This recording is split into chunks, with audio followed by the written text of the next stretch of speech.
Foi exatamente nesse momento que eu senti que estava jogando algo mais que um jogo. Eu sei que parece demais, mas como uma criança padrão no meio da década de 10 e tendo um PS2 Slim desbloqueado, essa cena foi uma das que mais marcaram a minha memória quando o assunto é game.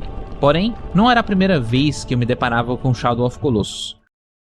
Antes de finalmente convencer a minha mãe a comprar o meu videogame, eu já tinha visto alguém jogando esse jogo em uma das televisões da locadora mais próxima da minha casa. Mas, naquela época eu não tinha dado a devida importância. Muito porque geralmente jogava hack and slash e jogo de luta, mal jogava de RPG, que no caso fazia sucesso com a galera mais velha que jogava no mesmo local que eu. Contudo, quando eu vi na banca do Chorão, o vendedor que vendia jogos piratas, uma capa que podia ser muito bem uma pintura, eu fui quase que hipnoticamente conduzido a comprar. Naquele dia eu pretendia levar 3 jogos por 10, mas preferi não evocar o apelido do vendedor que fazia birra quando algum pintelho, como eu e meus amigos, tentava levar melhor nas negociações. Então em casa resolvi testar o jogo novo. Na seleção de linguagem eu vi DOT, ou alemão em alemão, que eu não sabia que seria a linguagem do jogo a partir dali. Então sim, a primeira vez que eu joguei eu não entendi absolutamente nada. Não que seria diferente se fosse inglês, mas sei lá, talvez alguma coisa eu teria entendido. Enfim, o fato do jogo estar em alemão me fez dar uma camada mais mística,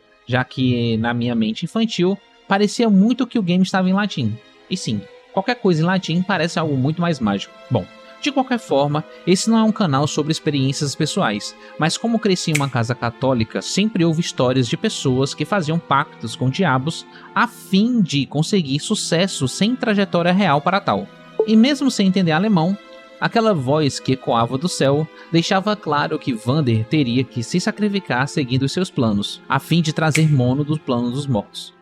É necessário deixar bem claro que os japoneses provavelmente não fizeram propositadamente uma alusão ao pacto com Satanás comum a nós cristãos, mas é uma história que atravessa várias culturas. Na vida adulta, estamos acostumados a ver ou participar de algum tipo de contrato, onde tudo parece maravilhoso, até quando a verdadeira faceta do acordo se mostra e muitas vezes é algo pior que o demônio com chifres. Desde os imperadores romanos, os quais não faziam esse contrato, mas viviam sua vida em prol de grandeza para deixar o seu nome escrito na história, até o próprio Fausto, que sacrificou a sua vida atrás de um suposto conhecimento supremo, e após vender a sua alma, precificou também o seu pós-vida, por um objetivo abstrato. Assim, vemos que nós estamos submetidos a uma mecânica que nos condena a uma vida aspiracional, a qual sob diversas histórias e músicas usam como tema. E podemos compreender de forma que também nos dê um rumo de como nós poderíamos direcionar os nossos pactos alegóricos.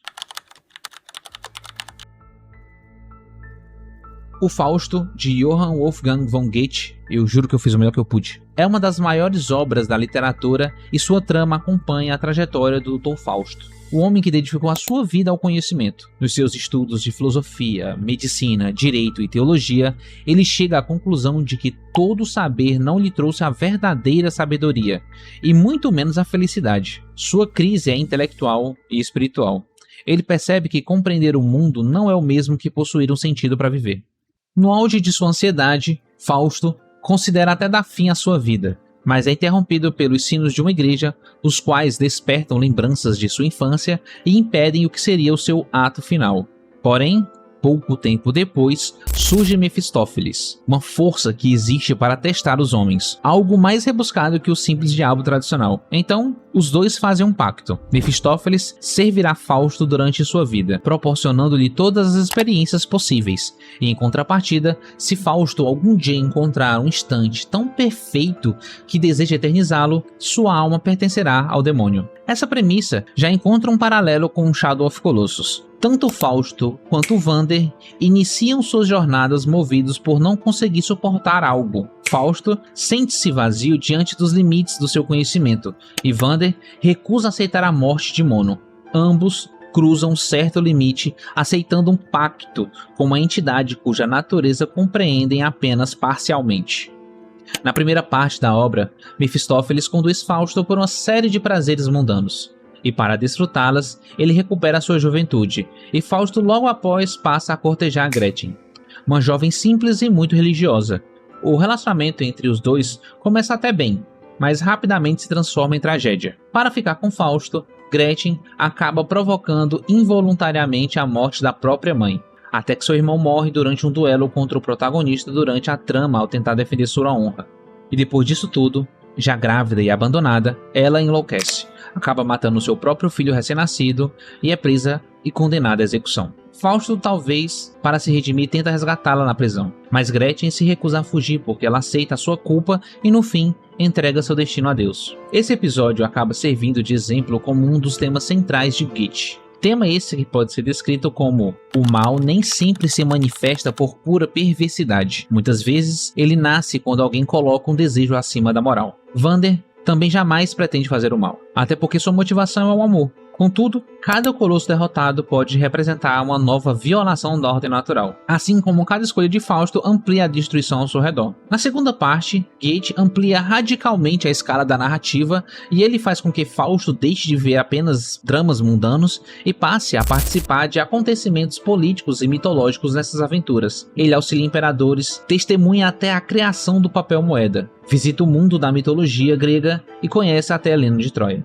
Na sua segunda terceira idade, Fausto dedica-se a um grande projeto de engenharia, a fim de conquistar terras ao mar para criar um espaço onde homens livres possam viver e trabalhar. Pela primeira vez, sua busca deixa de ser individual e assume o escopo coletivo. Ainda assim, sua realização continua marcada por erros, mortes e injustiças provocadas pelas ações de Mefistófeles. Quando finalmente imagina essa futura comunidade florescendo, Fausto experimenta um momento de satisfação tão intenso que acaba, enfim, desejando que esse momento fosse infinito, quebrando a única cláusula do contrato e acaba morrendo logo em seguida. Assim, Mefistófeles venceu. Entretanto, ocorre a grande reviravolta da obra, que eu acho melhor vocês descobrirem por conta própria, mas o que eu posso adiantar é que não foi exatamente como planejado. Só aqui, o paralelo de Vander encontra o seu maior contraste. Vander também persevera até o fim, mas sua obstinação produz um resultado diferente.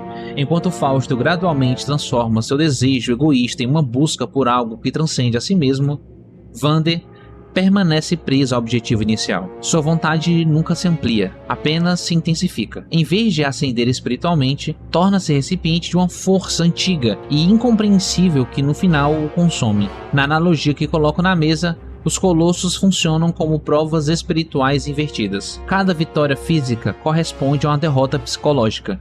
Em Fausto, cada fracasso moral acaba ensinando algo sobre a natureza humana e conduzindo lentamente a uma transformação. Em Shadow of Colossus, cada conquista aproxima Vander da perda definitiva de sua integridade. Há ainda um outro paralelo interessante. Mefistófeles e Dormin ocupam funções semelhantes como figuras demoníacas. Nenhum dos dois mente, e pior, ambos oferecem exatamente aquilo que prometeram, mas ocultam o verdadeiro preço da realização ao desejo. O perigo está à disposição do protagonista, ou da gente em aceitar um acordo sem compreender toda a ordem da qual você está participando. No fim, a história de Fausto tenta afirmar que o homem não é salvo por ser perfeito, mas por nunca abandonar a sua sincera busca pelo bem, mesmo tropeçando inúmeras vezes. Já Shadow of Colossus oferece uma visão muito mais trágica, onde certas perdas não podem ser revertidas, e a tentativa de negar esse limite pode consumir justamente aquilo que se desejava preservar. Em ambos os casos, a pergunta insiste em se fazer presente: até onde alguém está disposto a ir para vencer a própria finitude? Ninguém acorda e decide deliberadamente destruir a própria vida, ou seus valores por um cargo ou reconhecimento. Esse processo é muitas vezes sutil e inconsciente, sendo em alguns momentos, focamos tanto naquilo que queremos alcançar e dessa forma acabamos por projetar tudo o que há de ruim ou sacrificável numa certa sombra. Mas existem ótimas desculpas para fazer esse primeiro acordo tácito, e geralmente eles têm nomes. Alguns deles são chamados de: estou fazendo isso, mas é só uma fase. Eu vou trabalhar 16 horas por dia, mas é só para me consolidar.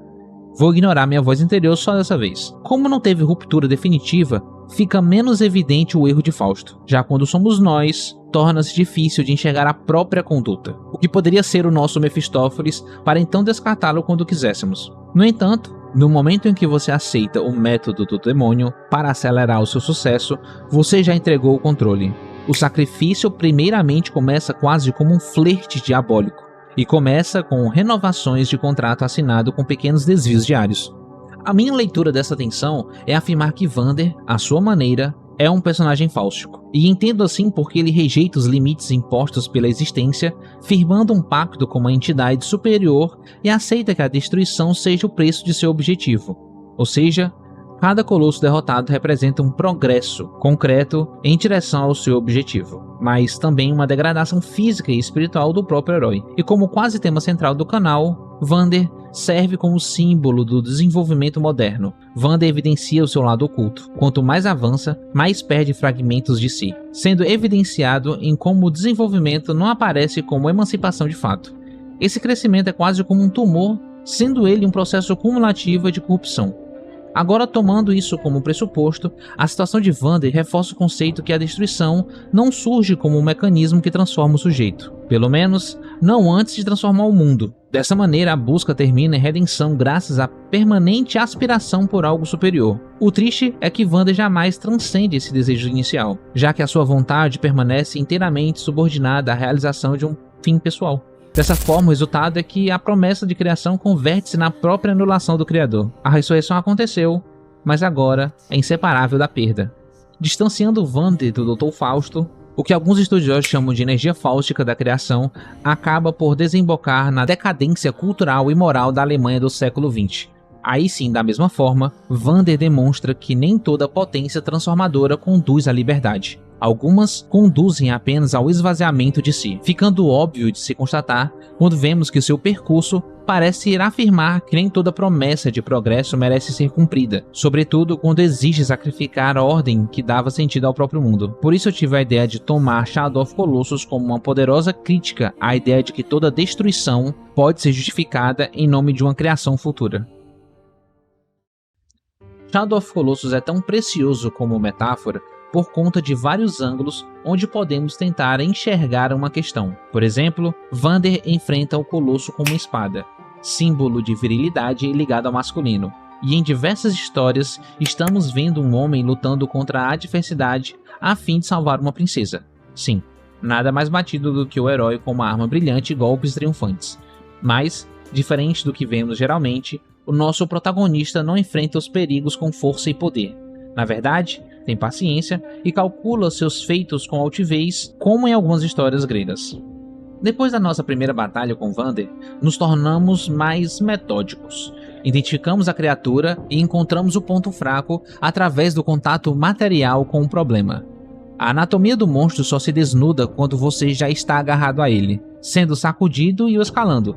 Fator esse que deixa evidente o paralelo entre o trabalho e recompensa do game. Gastamos maior parte do tempo em fuga e resistência, ao invés de ataques como em outros jogos. As batalhas podem ser, a grosso modo, reduzidos a alguns segundos de dano real contra minutos de resistência contra um monstro que nos arremessa e nos ataca enquanto a barra de estamina se esvai. Mas subimos. Subimos cada vez mais alto. Algumas vezes nem tanto, mas às vezes estamos tão alto que o chão desaparece. Não há retirada segura. Dessa forma, quando se está nos ombros dos colossos, ou você termina ou cai. Isso é o oposto da fantasia popular de conquista, como evento e principalmente contra o discurso motivacional de superação definitiva. Fausto não precisa de fato vencer Mefistófeles, porque ele não é um obstáculo como em Shadow of Colossus. Em sua história, o demônio é o meio de locomoção. Fausto se agarra a ele como Vander se agarra aos pelos dos colossos, segurando-se onde dá, sendo sacudido pelas consequências de cada escolha e só alcançando a altura porque aceitou ficar no corpo da besta enquanto ela se movia. Diferente de Vander, a cena final de Fausto só acontece depois de décadas se agarrando a essa força destrutiva. Vander tem seu final desastroso mesmo depois de tanto sacrifício. Não se vence a sombra de qualquer jeito. Você precisa escalá-la, reconhecendo que ela é parte do nosso próprio corpo psíquico, entendendo sua anatomia. O processo de individuação é descrito quase como desestabilizador antes de integrador. Nossa consciência é sacudida, ameaçada e precisa segurar-se onde dá, enquanto organizamos a nossa relação com o inconsciente. Podemos sugerir, é claro, que integrar a sombra não a torna boa. Mefistófeles continua sendo Mefistófeles até o fim. O que temos que interpretar e absorver é a relação de Fausto com ele. Contudo, Esse é um processo de tensão sustentada entre opostos, no caso a luta da moral contra esse Mefistófeles alegórico, e o enfrentamos até que possa emergir algo novo, um terceiro elemento, uma síntese talvez. Isso é semelhante à mecânica do jogo, onde a tensão entre cair e subir só se resolve quando você atinge o ponto vital, e mesmo aí, o Colosso desmorona e Vander cai com ele, perdendo a sua recente ascensão. Sob uma certa perspectiva, tanto Fausto quanto Vander recusam as limitações impostas pela realidade comum. No caso, Fausto não aceita a finitude do conhecimento humano, enquanto Vander recusa a morte de Mono como limite absoluto. Dessa forma, ambos expressam aquilo que poderia ser chamado de vontade de poder, que é a tentativa de afirmar a própria vontade sobre a ordem do mundo.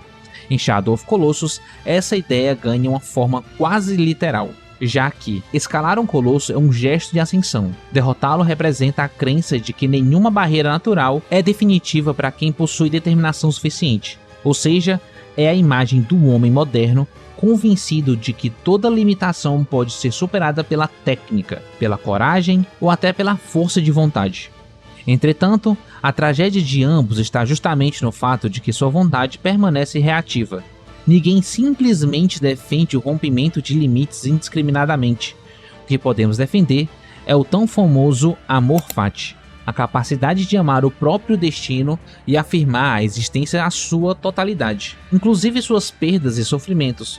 Porém, os nossos protagonistas fazem exatamente o contrário. Eles rejeitam o destino que lhes foi dado e procuram violentar a própria estrutura da realidade. Ambos encaram a morte de forma singular, ao invés de entender que a morte pode ser incorporada à vida, e assim, a finitude se torna um obstáculo a ser eliminado. Por isso, esse é mais um fator que demonstra que a busca de Vander não culmina na transcendência. Adicionando mais um grau de interpretação, podemos enxergar que Vander funciona como uma objeção tanto ao otimismo quanto a uma leitura superficial da vontade de poder. O seu desenvolvimento não produz necessariamente uma resolução superior. Ela deixa claro que cada colosso derrotado amplia o poder de Vander sobre o mundo, enquanto em outra via, ela diminui sua soberania interior. A sua verdadeira superação estaria em possuir a força suficiente para afirmar a vida mesmo diante a morte. No game, controlamos Vander, vencemos todos os obstáculos, e por isso revelamos que a maior derrota pode ocorrer quando a vontade conquista tudo aquilo que desejava. No final, Fausto e Vander, e cada um de nós, na verdade estamos à mercê da mesma mecânica. A questão nunca foi se vamos fazer pactos, já que na verdade já os fizemos, todos os dias, com nomes mais discretos que Mefistófeles e mais palatáveis que Dormin. A questão é se somos capazes de olhar para o colosso que escolhemos escalar e perguntar honestamente: o que exatamente eu estou disposto a perder no caminho até o topo? Porque a estamina sempre vai acabar antes do que esperávamos. O chão vai sumir sob os nossos pés, e no momento em que o monstro finalmente cair, nós cairemos juntos. A diferença entre Fausto e Vander está no que o desejo foi capaz de se tornar ao longo do processo. Um aprendeu à custa de muita destruição a querer algo maior que si mesmo. O outro nunca parou de querer a mesma coisa com que começou. E eu acho que talvez seja essa pergunta que Shadow of Colossus deixa suspensa no ar muito depois dos créditos. Você teria feito o mesmo? Porque a resposta honesta é sim. Mas o que você está disposto a aprender enquanto está agarrado aos pelos dos monstros? Se esse vídeo fez você pensar diferente sobre algum pacto que você mesmo está carregando, curte o vídeo, e se chegou até aqui, significa que você aguentou o tranco junto comigo. Se inscreve no canal, eu sou o Ilustre e até o próximo Colosso.